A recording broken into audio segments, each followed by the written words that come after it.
Hello, welcome to another first appearance rating video. I start out with the human fly, the other human fly. One of my favorite sci-fi horror movies of the 80s was The Fly, the remake that have Jeff Goldblum. I had a lot of fun watching that movie, and I have seen that movie quite a few times. It's very well done, in my opinion, and the human fly here have a very similar origin. So it's not very original. The look is okay. The costume is okay. I'm never a big fan of this combination of yellow and green. Even with a character like Iron Fist, I really like yellow and green together somehow never really worked for me. But as far as the character, it's average. Two and a half out of five. Nothing special, nothing original, nothing above average. That's why 2.5 out of 5. As far as the story, same thing. Nothing exciting, nothing bad, nothing great, nothing good, nothing above average. It's an average story. 5 out of 10 for the human fly. I will show the inside of this book. I think the art is more interesting discussion than the character or the story, and I will explain more once I show the inside of the book. Next up is one of the more underappreciated issue of Bronze Age X-Men. One of my favorite. 107. This issue has so many things going on. Fun story, incredible introduction of so many characters. You get the full intro of the Starjammers, as well as the only thing wrong with this cover is Gladiator not on the covers. Okay, but there are just so many characters that Dave Cockrum and Chris Claremont introduced in this issues. The Imperial Guards of the, how do you say it, Shia or Shia Empire. Great story, great characters. This book, the combination of everything, all the characters, all the costume, all the cool costume, the art, the story, 10 out of 10. It's nothing not to like about this book, and I will show more of the interior later. The Starjammer actually made a brief last page cameo in issue 104. Let me show you real quick, and this is the last page. There you go.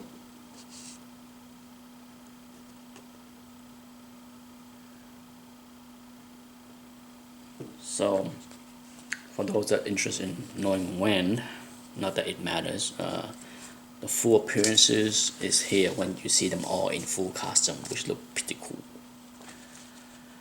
Last but not least for this video is one of my top 5 favorite DC characters. As far as superheroes, not villain, as far as superheroes, okay?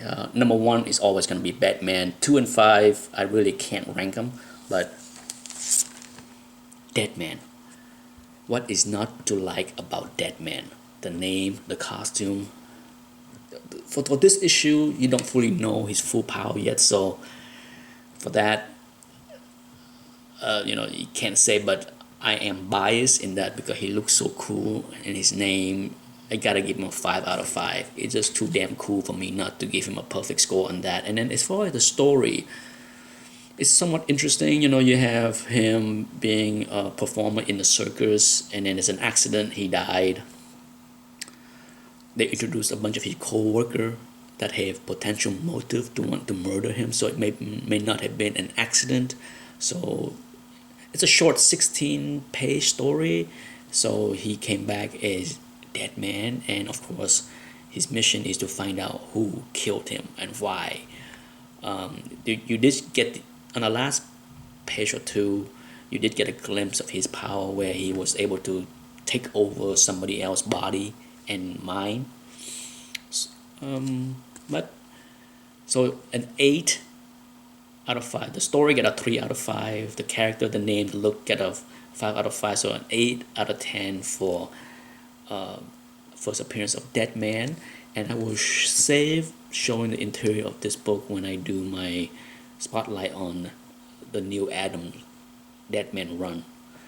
This book did not have Neil Adams art, but it kicked off Dead Man in the run for Strange Adventures, so I might as well throw it in when I do the spotlight on that run. Anyhow, if you want to stick around to see the inside of the X-Men book and the Human Fly, stick around. Otherwise, thanks for watching. Bye. Okay, so here's the inside of the annual, and the credits go to Bill Mantlo and Jill Kane.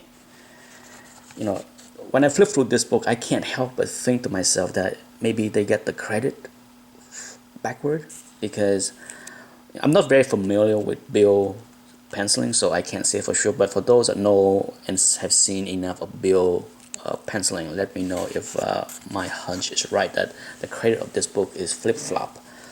What I noticed in this book is there are quite a lot of the typical Kane up the nose look.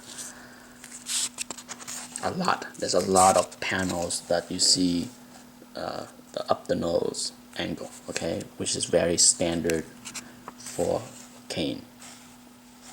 The other thing that I also see quite often is this. It's not that many artists out there that can do the backward sprawling action, the way the hand is like that. That is like a very typical Kane drawing or layout, in my opinion. Okay, the art is okay. Like I said, if it's not the best of either one of those creators, in my opinion, but like I said, another one of those backward action. So my question is this Jill Kane that did the penciling? Jill Kane, I can never get the name right.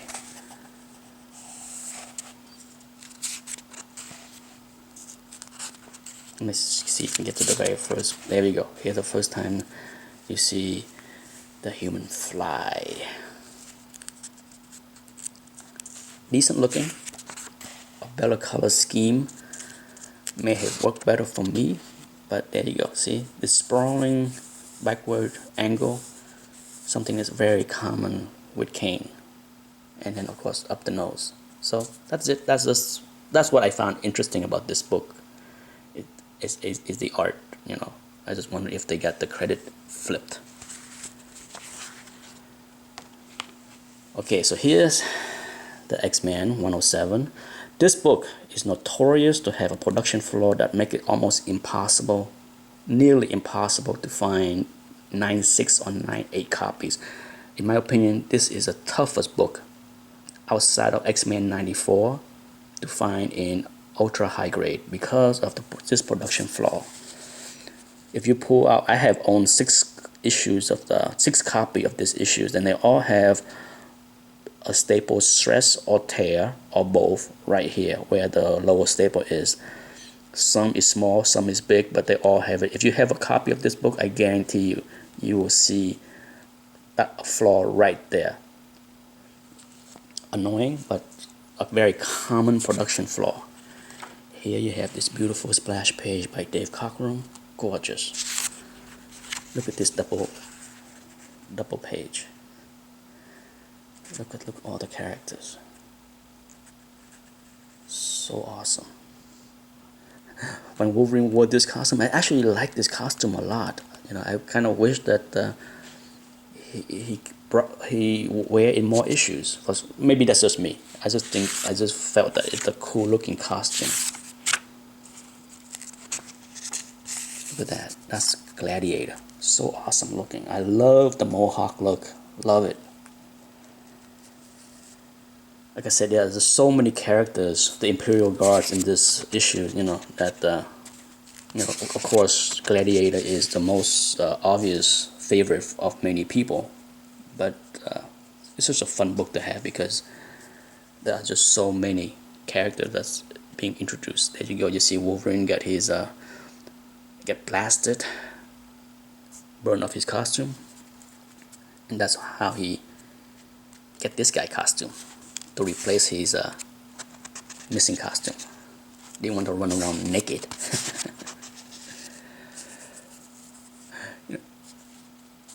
Every time in the 90s when I was watching the show Babylon 5, every time I watched the show, I got a kick out of the hairdo of the characters in that show, because I felt they stole, if not copy, plagiarized the look of the Shire Empire, especially the hair. It works though. It looked great. I just love her looks right here. Great actions by Dave Cockrum. It's nothing not to like about this issue. That's why it deserves a 10 out of 10 from me. Great stuff.